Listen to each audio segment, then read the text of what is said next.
అందరికీ నమస్కారం. లక్ష్మీ వ్లాగ్స్కి మీ అందరికీ స్వాగతం. ఈరోజు వీడియో వచ్చేసి మనం పచ్చి మామిడికాయతో తొక్కు పచ్చడి ఎలా చేసుకోవాలో చూద్దాం.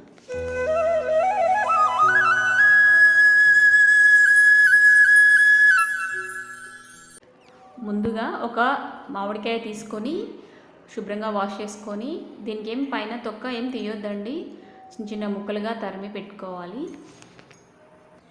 మనం ఒక మామిడికాయతో పచ్చడి చేసుకుంటున్నాం కాబట్టి కొన్ని ఆవాలు కొన్ని జీలకర్ర వేయించుకొని మిక్సీ పట్టుకొని పక్కన పెట్టేసుకుందాం.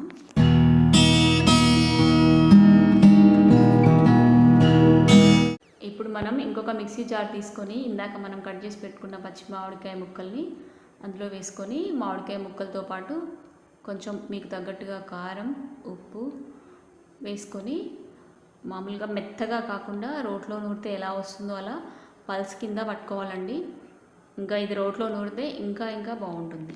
ఈ విధంగా పట్టుకున్న తర్వాత మనం ఒక చిన్న తాలింపు వేసుకోవాలి. కొంచెం ఆయిల్, కొన్ని మెంతులు, కొంచెం జీలకర్ర, కొంచెం ఆవాలు, ఎండుమిర్చి, వెల్లుల్లి, కొంచెం పసుపు అండ్ తర్వాత కొంచెం ఇంగువ వేసేసుకొని మనం ఇందాక పట్టిన మామిడికాయ ముద్దని ఇందులో వేసుకొని కొంచెం పచ్చివాసన పోయే వరకు వేయించుకోవాలి. అంతే.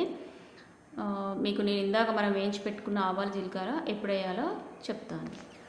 మరి కొంచెం ఉప్పు కూడా టేస్ట్ చూసుకొని వేసుకోండి, ఎందుకంటే మామిడికాయ పుల్లగా ఉంటుంది కాబట్టి కొంచెం కారం, ఉప్పు కొంచెం ఎక్కువనే పడతాయి.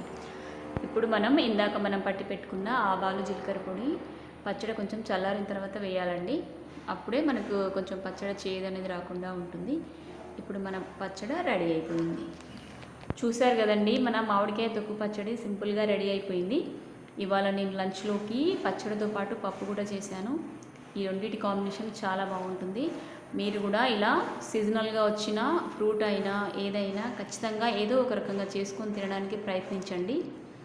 ఓకే అండి, మరొక మంచి వీడియోతో మీ ముందుకు వస్తాను. అంతవరకు బాయ్.